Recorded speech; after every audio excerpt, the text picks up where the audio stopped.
À la demande générale, me revoilà pour l'épisode 2 de la vie de Jésus Isa, que la paix soit sur lui. Mais avant cela, une petite annonce en quelques secondes. Je ne sais comment vous remercier, je vous ai sollicité pour la construction de la mosquée dont je suis l'imam et vous avez été au rendez-vous, qu'Allah vous récompense. Il nous reste encore une somme à collecter. Je vous invite à nous aider à clôturer tant que nous vivons encore le mois de Ramadan et probablement la nuit du destin, puisque nous sommes dans les 10 dernières nuits. Et comme nous le savons tous, la récompense y est démultipliée.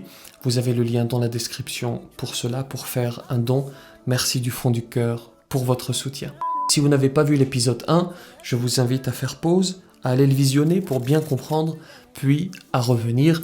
On ne va pas allonger le suspense qui est déjà, je le sais, insoutenable. On se retrouve dans un instant, Inch'Allah. À tout de suite.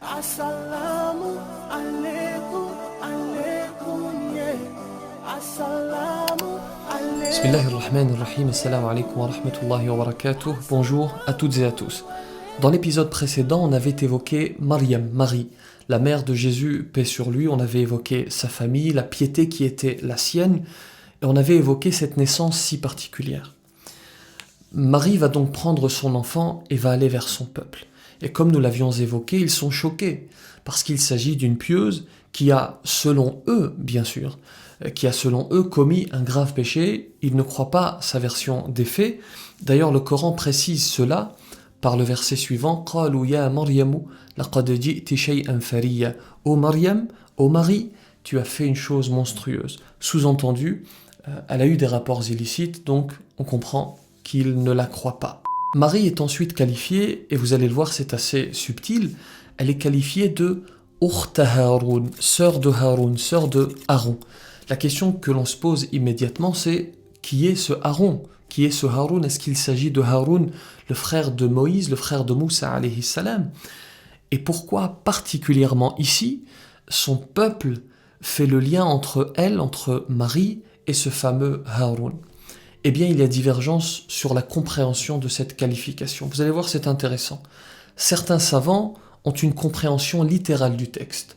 Et ils s'arrêtent à la conclusion selon laquelle Marie avait un frère qui s'appelait Haroun. D'autres vont aller plus loin en disant ceci. Ils vont dire, le Créateur dit, Ya Ukhta Haroun, sœur de Haroun, dans le sens, ô celle qui a des caractéristiques qui ressemblent à celles de Haroun, frère de Moussa, et notamment la caractéristique de la piété. Ils évoquent ici la piété de Haroun et celle de Maryam pour faire une comparaison. Comme pour lui dire, alors que tu es comme tel, alors que tu ressembles dans la piété, alors que tu ressembles à Haroun, frère de Moussa, alors que tu as atteint ce statut, tu es tellement pieuse qu'on te qualifie de « ô sœur de Haroun ». Tu as atteint ce niveau et malgré tout, tu te présentes devant nous avec un enfant illégitime, ce qu'ils considèrent, eux, en tout cas, comme illégitime. Ils vont même l'accabler et aller encore plus loin, comme indiqué avec la suite du verset. « Ma kana abuki imra'a saw'in, wa ma kanat ummuki baghiya » Ton père n'était pas un homme de mal et ta mère n'était pas une prostituée. Manière de lui dire, ta famille n'est pas connue pour de telles turpitudes, tu es en train de la déshonorer. Rappelons que ce n'est que calomnie. Bien entendu, nous avons évoqué l'histoire de la naissance, de la conception de Isa alayhi salam dans le premier épisode. C'est alors qu'elle va désigner son fils. Et là, c'est l'incompréhension.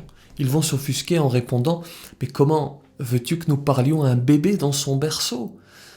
Et alors qu'il prononce ces paroles pleines de doute, Isa alayhi salam, Jésus paix sur lui, va se mettre à parler et dire « Je suis vraiment le serviteur d'Allah ». Il se met à parler, un enfant dans un berceau.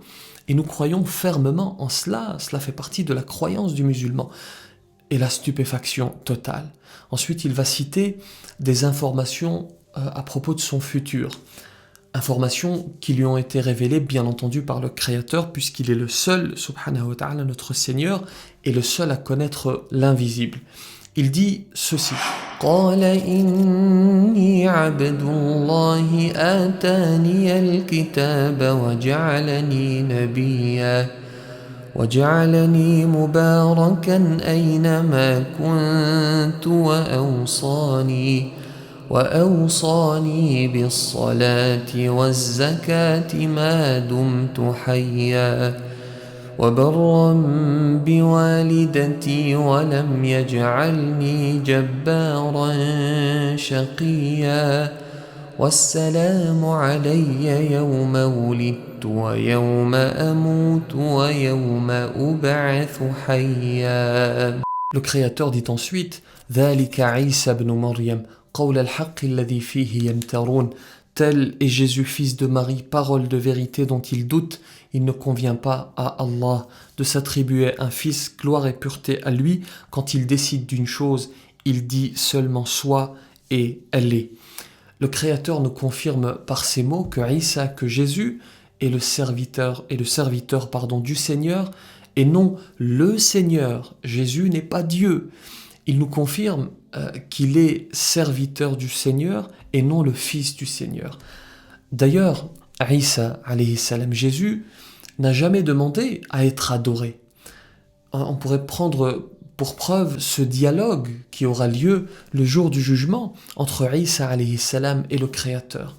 Le Coran nous le rapporte en avance. Allah dira à Isa alayhi salam: est-ce toi qui as dit aux gens, prenez-moi ainsi que ma mère pour deux divinités en dehors d'Allah? Et il répondra: il ne m'appartient pas, de déclarer ce que je n'ai pas le droit de dire. Je ne leur ai dit que ce que tu m'avais commandé, à savoir, servez Allah, mon Seigneur et votre Seigneur. Voilà ce que nous pensons, nous musulmans. Nous croyons fermement que Jésus n'est pas Dieu. La nouvelle de sa naissance va se répandre rapidement. Problème, ils ne vont pas l'accepter, parce qu'il ne répond pas à leurs désirs. Dieu le dit dans le Coran d'ailleurs. كلما جاءهم رسول بما لا تهوى أنفسهم فريقا كذبوا وفريقا يقتلون. Mais à chaque fois qu'un messager leur vient avec ce qu'ils ne désirent pas, ils en traitent certains de menteurs et ils en tuent d'autres. Isa, alayhi salam, Jésus, n'est pas le prophète qu'ils souhaitent, n'est pas le prophète qu'ils veulent. Ils sont dans leur petit confort. Ils avaient pris des habitudes et ils ne veulent pas que ça change. Ils ne veulent pas changer leurs habitudes. Et ça me fait penser, dans une moindre mesure bien entendu, petite digression, petite parenthèse, ça me fait penser à certains de nos coreligionnaires, à certains musulmans. Je ne vais pas généraliser, bien sûr, c'est un fléau qui nous touche, certes, mais qui est tout de même fort heureusement minoritaire. Certains coreligionnaires qui, lorsqu'ils sont face à une question à laquelle ils n'ont pas de réponse, ils vont se mettre à questionner les imams, tour à tour, les uns après les autres, jusqu'à trouver la vie qui va leur convenir. En fait, ils savent à l'avance la vie qu'ils vont suivre. Ils savent ce qu'ils veulent faire. Et souvent d'ailleurs, ils suivent la vie qui demande le moins d'efforts. C'est ainsi qu'est l'être humain. Je disais donc qu'ils savent à l'avance la vie qu'ils souhaitent suivre.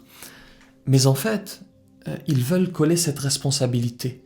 Ils veulent coller la responsabilité, encore une fois, je ne généralise pas, mais bien entendu que cela existe. Certains veulent coller la responsabilité de leur action sur le dos d'un imam pour dire « de toute façon, je suis tranquille devant Dieu puisque l'imam l'a dit ». Oui, mais vous avez posé la question à 10 imams. Évidemment qu'à un moment donné, vous allez trouver la vie qui vous intéresse. Ce n'est pas ainsi qu'il faut procéder.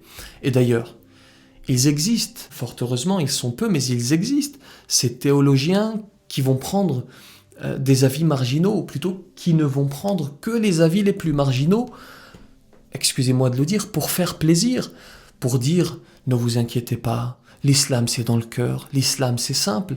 Alors que l'on comprenne bien, je ne dis pas que la religion n'est pas empreinte de facilité, bien au contraire, je suis le premier à le dire. Simplement, il faut de la cohérence. Et je pense que piocher des avis à droite et à gauche, ce n'est pas une approche sérieuse.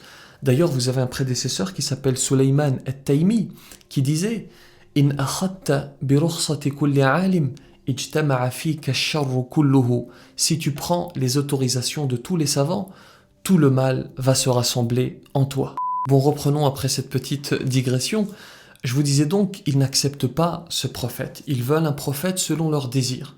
Ils ne l'acceptent pas alors que les miracles se succèdent et que la vérité leur fait face.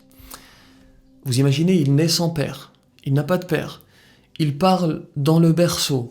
Il y a également d'autres miracles qu'on pourrait citer qui sont dans le verset qui va s'afficher. Écoutez bien, ce sont des versets auxquels nous croyons. Il est capable de révéler, et c'est le verset qui l'atteste, il est capable de révéler à n'importe qui ce qu'il a mangé et ce qu'il a chez lui. Par la permission du Créateur, ça c'est la deuxième des choses, deuxième des miracles, plutôt quatrième si on compte les deux que j'ai cités auparavant, par la permission du Créateur, il utilise de la terre, de la glaise, pour former un oiseau, il le façonne, il souffle dans l'oiseau, il souffle dedans, et l'oiseau va apparaître, et l'oiseau est vivant, bien entendu, par la permission d'Allah subhanahu wa ta'ala. Il est capable de guérir l'aveugle né, il est capable de guérir le lépreux, et par la permission d'Allah, encore une fois, il est capable de ressusciter les morts. Mais malheureusement, le peuple de Banu Israël ne l'accepte pas. Il cherche même à le tuer, lui et sa mère. Et le Créateur va faciliter leur départ, le départ de Isa alayhi salam et de Maryam, de la ville vers une colline, comme indiqué dans le verset qui s'affiche. Ils arrivent donc dans une colline tranquille, comme précisé dans le verset, tranquille, dotée d'une source. Alors il y a divergence sur la destination. Certains savants nous parlent d'un départ depuis la Palestine vers l'Égypte, mais encore une fois, comme précisé dans le premier épisode, les détails finalement n'ont que très peu d'importance. Après un certain temps, le Créateur va leur ordonner de rentrer. Isa alayhi salam a bien grandi, il commence à prêcher la parole d'Allah, il va même s'isoler comme le faisait sa propre mère, comme va le faire le prophète sallallahu alayhi wa sallam. Il s'isole pour se rapprocher de son Seigneur, alors que dans le même temps, son peuple veut toujours sa mort. Il y a cependant quelques hommes qui vont croire en lui, ceux que l'on appelle en arabe al-Hawariyoun, les apôtres. Ils vont d'ailleurs vivre un miracle extraordinaire avec Isa alayhi salam, miracle que je n'ai pas encore cité. Il va également recevoir le livre Al-Injil, l'évangile, pour renouveler le message qu'a reçu Moussa alayhi salam avec la Torah. Il y a également cet épisode avec Judas, le présumé traître. Que dit l'islam à ce propos? Est-ce que Judas a vraiment trahi? Vous l'avez compris, nous verrons tout ceci dans le prochain épisode, Inch'Allah. Je sais que vous brûlez d'impatience et c'est pour cela que la suite arrivera très vite, Inch'Allah. Je souhaiterais terminer cette vidéo par quelque chose de particulier. Mon épouse est professeure d'histoire géo au lycée-collège Averroès, premier lycée musulman de France, et l'un de ses élèves qui est en 5e, le jeune Yassir, demande, je le cite, une dédicace. Eh bien, cher Yassir, je cède sous la pression de ma chère épouse, voilà ta dédicace. Et on va même faire mieux que ça, on va en profiter pour invoquer en ta faveur. C'est mieux que la dédicace. On va te souhaiter le succès, on va souhaiter le succès à tous les élèves du lycée-collège Averroès, et on va souhaiter cela à tous les élèves de manière générale, surtout en cette période de pandémie. Chers abonnés, je compte sur vous pour les invocations. On se retrouve très vite pour la suite. Et comme je vous l'avais dit la fois dernière, la Casa des Papel, ce n'est rien face à la qualité de notre récit. Que la paix soit sur vous.